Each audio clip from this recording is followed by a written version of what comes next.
Mais je me suis rendu aujourd'hui à la maison du Parti socialiste animé d'une très grande tristesse et d'une vive émotion. À plusieurs titres. D'abord, ça faisait quelque temps que je n'avais pas remis les pieds à la maison du Parti socialiste. Donc, vous comprendrez que c'est avec beaucoup d'émotion que j'y suis retourné aujourd'hui. Ensuite, je suis parti à la maison du Parti socialiste pour faire un témoignage indélébile. C'est pourquoi j'ai tenu à poser ces quelques lignes sur ce livre pour témoigner de ma gratitude à M. Ousmane Tanor Dieng, le remercier pour ce qu'il a eu à faire pour préserver l'héritage du président Léopold Sédar Senghor. Mais j'ai aussi marqué de façon indélébile ma volonté d'œuvrer à ce que son dernier vœu soit exaucé. C'est la réunification de la grande famille de gauche, la famille socialiste, pour ne pas dire la famille social-démocrate. Et sur les marches de la maison du Parti socialiste, j'ai dit que je prendrais sur moi la responsabilité d'aller rencontrer une femme qui d'abord est pour moi une mère, une camarade, une amie, Mme Aminata Mbengue Ndiaye. J'ai décidé aussi d'aller rencontrer le président du Conseil des sages, le doyen Nguiran Ndoye, de rencontrer aussi d'autres sages comme Hadj Mansour Mbaye, et de rencontrer d'autres camarades du parti qui, je reste convaincu, savent très bien que nous avons la responsabilité sur nos frêles épaules de laver le linge sale en famille. Donc c'était ça la démarche aujourd'hui. Et je veux que les choses soient claires. Il n'est pas question pour nous de parler de la succession de Ousmane Tanor Dieng. Ça ne nous intéresse pas.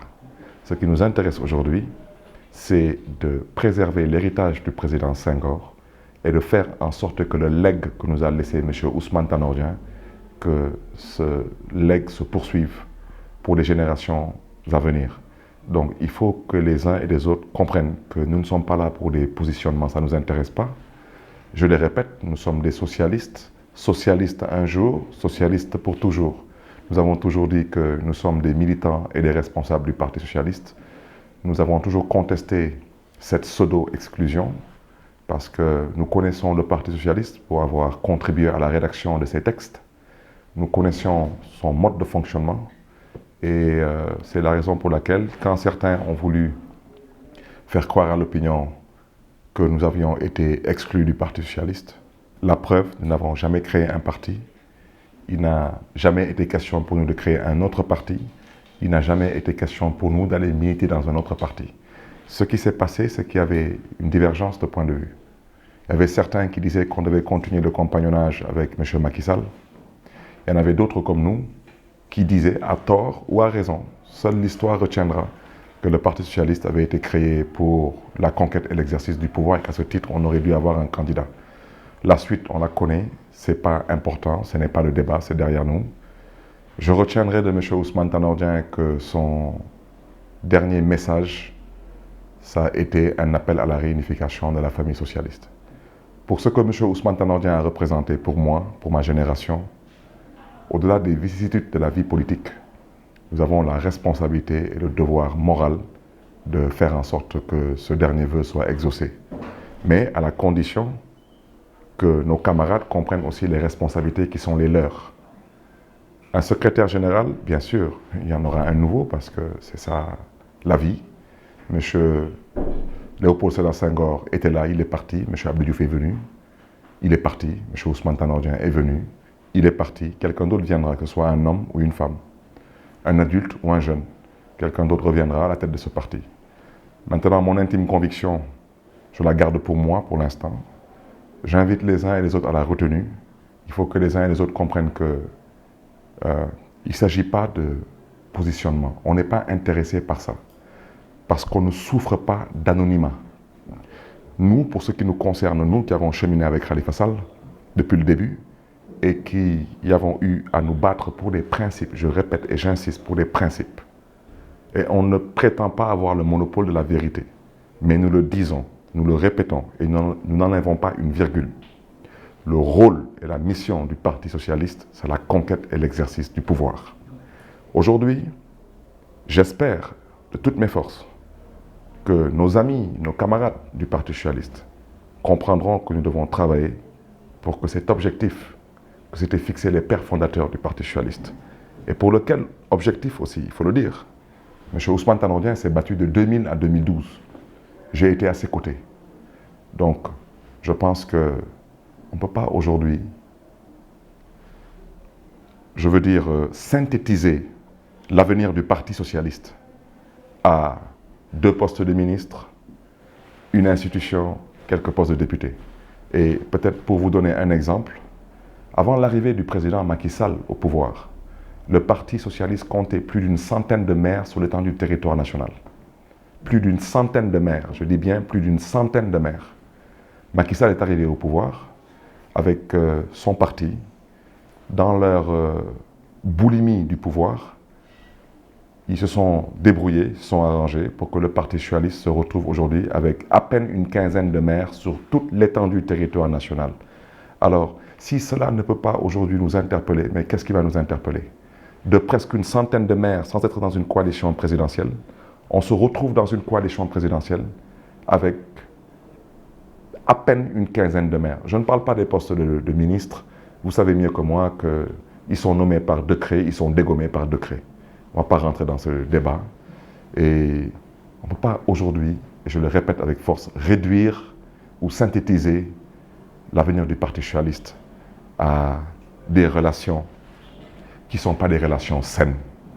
Et ce compagnonnage, je suis au regret de le dire, ce que le Parti socialiste du Sénégal a apporté à cette coalition, je ne pense pas que M. Macky Sall a su élever M. Ousmane Tanor et le Parti socialiste au rang qu'il méritait.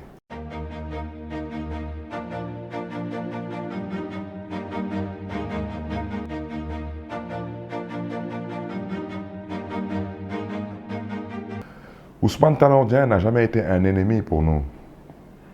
Et Ousmane Tanor n'a jamais été un adversaire pour nous. On ne peut pas être ennemi ni adversaire dans la même formation politique.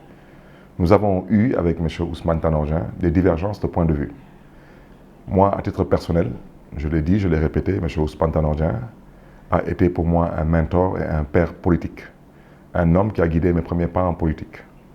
Ce que je pense avoir fait pour le Parti socialiste et pour Ousmane Tanor c'est à l'histoire de le juger. Ce n'est pas à moi. Mais aujourd'hui, je le répète, et j'ai donné comme exemple, et à la limite comme baromètre, avant l'arrivée de Macky Sall au pouvoir, je vous ai donné l'état de santé du Parti socialiste. Un parti vivant, un parti qui faisait des tournées, un parti qui avait un mouvement de jeunesse socialiste, un parti qui avait un mouvement vivant de femmes socialistes et un parti qui avait tout de même une centaine de mairies sur toute l'étendue du territoire national, entre ses mains. Et une mairie, c'est un poste électif et non nominatif, comme un ministère. Je répète aujourd'hui qu'avec l'arrivée du président Macky Sall au pouvoir, avec le compagnonnage avec le président Macky Sall, essayez de demander à un politologue s'il peut vous expliquer comment un parti peut chuter de presque une centaine de mairies à peine une quinzaine de mairies au nom d'un compagnonnage qui n'est pas sain, qui n'est pas un compagnonnage d'avenir. Et ce que nous disons encore, il ne s'agit pas pour nous de dire aujourd'hui si le PS doit continuer son compagnonnage dans la coalition Benno Bokk Yakaar ou pas. Il s'agit aux instances du Parti socialiste de le dire. Et notre responsabilité, c'est que si aujourd'hui, comme le souhaitait M. Ousmane Tanor que la réunification de la famille de gauche soit une réalité, si cela anime tous nos camarades socialistes qui sachent qu'ils auront à travers nous des partenaires. S'ils sont animés par autre chose, ils sont libres de continuer dans leur voie. Il ne s'agit pas pour nous de nous disputer. Nous savons très bien ce que nous faisons, nous savons où nous allons et nous connaissons nos objectifs. Et notre bataille, c'est une bataille sur le moyen et le long terme. Ce n'est pas une bataille sur le court terme. Maintenant, si certaines personnes pensent qu'il y aura un parti socialiste, tel que les Sénégalais l'ont connu, sans que certains d'entre nous apportent leur partition, libre à ceux qui pensent ainsi de continuer leur réflexion. Mais je pense que le Parti socialiste gagnerait énormément à aller dans le sens souhaité par M. Ousmane Tanor Dieng. Et M. Ousmane Tanor Dieng, que j'ai pratiqué, pour qu'au lendemain de la pseudo-victoire de Macky Sall à un second mandat, qu'il appelle à des retrouvailles de la famille socialiste, je pense qu'il avait des éléments d'appréciation que nous n'avions pas. Et je ne suis pas là pour remuer la plaie dans le couteau. Comment pouvez-vous parler d'un allié fidèle, d'un allié loyal? Cet allié est resté alité pendant plusieurs mois hors de ce pays, troisième personnalité de l'État, vous n'étiez pas au courant. Ça pose un sérieux problème. Et M. Ousmane Tanor Dieng n'était pas un homme à beaucoup parler. C'était un homme à beaucoup encaisser, mais c'était un homme aussi qui savait à quel moment il devait prendre une décision.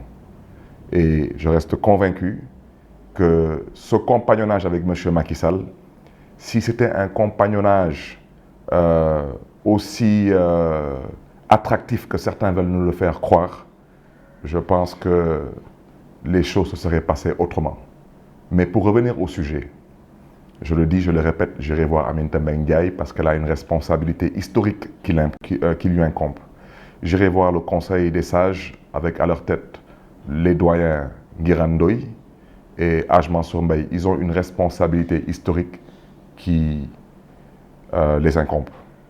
Et j'irai voir d'autres autorités de ce parti et à eux de nous dire qu'est-ce qu'ils pensent du dernier vœu de Ousmane Tanor Dieng, à eux de nous dire comment ils interprètent le dernier appel de M. Ousmane Tanor Dieng à la réunification de la famille socialiste, et à eux de nous dire quelle est la modeste contribution qu'ils pensent qu'on pourrait apporter à cette, une fois de plus, à cette réunification.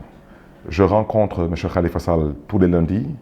Nous avons des discussions assez sérieuses, assez politiques et assez profondes. Et mon rôle, c'est de le tenir informé. Je ne suis pas le seul, il y a d'autres camarades aussi qui jouent le même rôle que moi. Mais sachez que si demain, il n'y a pas de réunification de la famille socialiste, sachez que nous, on aura joué notre partition. Et pour terminer, si quelqu'un vous dit qu'il peut faire un tchéboujen, ça veut dire un riz au poisson, il peut mettre tous les légumes imaginables et inimaginables. Mais s'il n'y a pas le poisson, il n'y a pas de riz au poisson. Et aujourd'hui, parler du Parti socialiste et vouloir exclure toute une frange du Parti socialiste, c'est s'amuser avec son esprit. Et nous, nous sommes les responsables. Nous n'avons pas le temps de jouer avec nos esprits. Nous voulons construire quelque chose de solide, de durable, d'objectif. Surtout, je le répète encore une fois de plus, pour honorer la mémoire des pères fondateurs du socialisme avec à leur tête le président Léopold Sédar Senghor.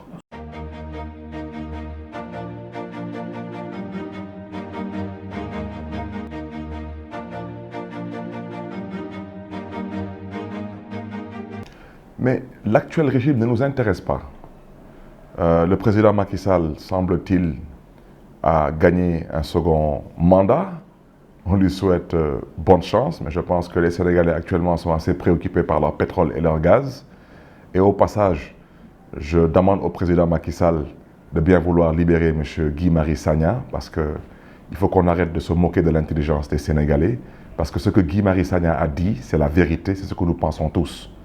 C'est honteux pour une république comme le Sénégal, qui aujourd'hui, presque 60 ans après les indépendances, que les leaders de ce pays ne puissent pas se soigner dans ce pays avec leur progéniture. C'est une honte, c'est une insulte à l'intelligence des Sénégalais. Et M. Macky Sall sait très bien que lui-même ne se soigne pas dans ce pays. Donc ce que Guy Marius Sagna a dit, je pense que ça doit interpeller tout un chacun. Et je rappelle qu'en tant que député à l'Assemblée nationale de la dernière législature, j'ai toujours refusé de voter le budget du ministère de la Santé. Toujours. Parce que j'ai dit que je refuse de voter un budget de fonctionnement et non un budget d'investissement pour le ministère de la Santé. C'est une petite parenthèse. Pour dire seulement aujourd'hui que le président Macky Sall, l'APR et sa coalition ne nous intéressent pas. Ce qui nous intéresse, nous, c'est la réunification de la famille socialiste. Je répète, la famille de gauche, elle ne se limite pas qu'au PS. Aujourd'hui, le Parti socialiste, un peu avant 2000, a connu plusieurs scissions. Après 2000, a connu d'autres scissions. Aujourd'hui, il est question pour nous d'essayer de reconstruire, je dis bien d'essayer de reconstruire. Parce que l'homme propose et Dieu dispose. Malheureusement, depuis quelque temps, le diable s'interpose. Mais il faut que les gens comprennent aujourd'hui qu'il ne s'agit pas de personne, il s'agit de principe. Le Parti socialiste du Sénégal, en l'état actuel, est tout sauf le Parti socialiste que les Sénégalais ont connu. Et tout sauf le Parti socialiste que le président Léopold Sédar Senghor a laissé au service du Sénégal et des Sénégalais. Et je pense qu'Aminata Mbengue Ndiaye, aujourd'hui, est une femme assez habilitée, assez outillée pour travailler à la réunification de cette famille de gauche.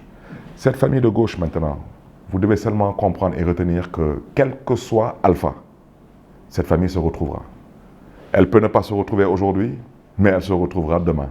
Si ce n'est pas demain, elle se retrouvera après-demain. Et si malheureusement elle n'arrive pas à se retrouver aujourd'hui, ça sera malheureusement pour des raisons crypto-personnelles et des positionnements qui ne sauront aucunement honorer l'esprit même du socialisme. Parce que nous refusons et nous rejetons le socialisme de caserne.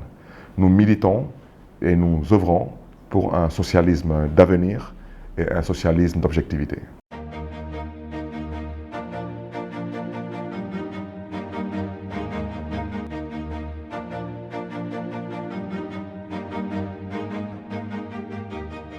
Khalifa Sall n'est aujourd'hui rien d'autre qu'un otage politique.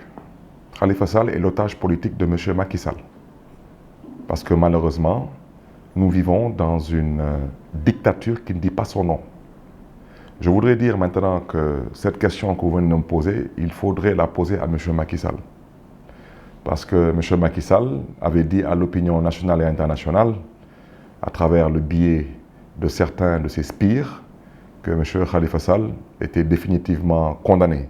C'est sur cette base qu'ils se sont appuyés pour lui retirer son poste de maire et son poste de député, des postes électifs, je répète une fois de plus, électifs et non nominatifs. C'est sur cette même base que le président Macky Sall, à travers ses spires, se sont arrangés pour éliminer M. Khalifa Sall de l'élection présidentielle de février 2019. Alors, ce même M. Macky Sall est revenu avec ce pseudo-dialogue qui ressemble plus à un cirque qu'à autre chose, dire aux populations sénégalaises qu'une fois que la procédure judiciaire concernant M. Khalifa Sall, une fois que cette procédure sera terminée, il verrait éventuellement dans sa légendaire bonté qu'est-ce qu'il envisagerait de faire pour M. Khalifa Sall. Alors moi, je me pose la question à quel Macky Sall se fier. C'est la raison pour laquelle il faudrait demander à Macky Sall quand est-ce qu'il compte libérer Khalifa Sall, maintenant qu'il a obtenu un second mandat. Mais si malheureusement la crainte que j'ai, c'est qu'il se peut qu'il cherche à forcer en cherchant un troisième mandat, je serai au regret de vous dire que peut-être M. Khalifa Sall sera dans l'obligation de terminer, pour ne pas dire de finir de purger sa peine. Parce que c'est une peine aujourd'hui qu'il accepte de purger en toute objectivité et dans une dignité légendaire, parce que sachant très bien qu'il n'a absolument rien à se reprocher. Je répète qu'on ne peut pas aujourd'hui accuser un maire d'être un voleur et que pendant qu'il est en prison, les populations l'élisent pour qu'il les représente comme député à l'Assemblée nationale. Ça veut tout dire. Et jusqu'à présent, M. Macky Sall refuse de déclassifier le rapport de l'inspection générale d'État concernant la ville de Dakar, qui est un satisfecit, je répète, un satisfecit à l'endroit de la gestion de M. Khalifa Sall. Et pendant ce temps, nous avons un rapport de l'inspection générale d'État qui accable son petit frère et comme par enchantement, eh ben, un vulgaire voleur devant l'Éternel qui se trouve être son frère, lui se trouve être malheureusement pas du tout inquiété. Mais ce n'est qu'une question de temps. Maintenant, pour revenir au sujet, nous voulons reconstruire notre parti. Personne sur cette terre ne pourra empêcher au Parti socialiste et aux socialistes de revenir au pouvoir. Personne. C'est ça la vocation du Parti socialiste. Et mon point de vue ne compte pas, mais vous le connaissez. Je pense aujourd'hui que l'un des héritiers les plus attractifs du socialisme, mais c'est bien sûr Khalifa Abubakar Sall. C'est ça la volonté divine. Il faut accepter la volonté divine. Il faut accepter ce que le bon Dieu a décidé. J'aurais aimé que ce soit Barthélémy Diaz, mais le bon Dieu a décidé que c'est Khalifa Sall. Et je pense aujourd'hui que les socialistes qui m'écoutent, aussi bien dans la diaspora que dans ce pays, ils savent très bien que dans une compétition ouverte et démocratique, M. Khalifa Sall peut ne pas être choisi comme secrétaire général, mais une chose est claire, il est dans le cœur de la grande et écrasante majorité des socialistes en général et des Sénégalais dans leur globalité.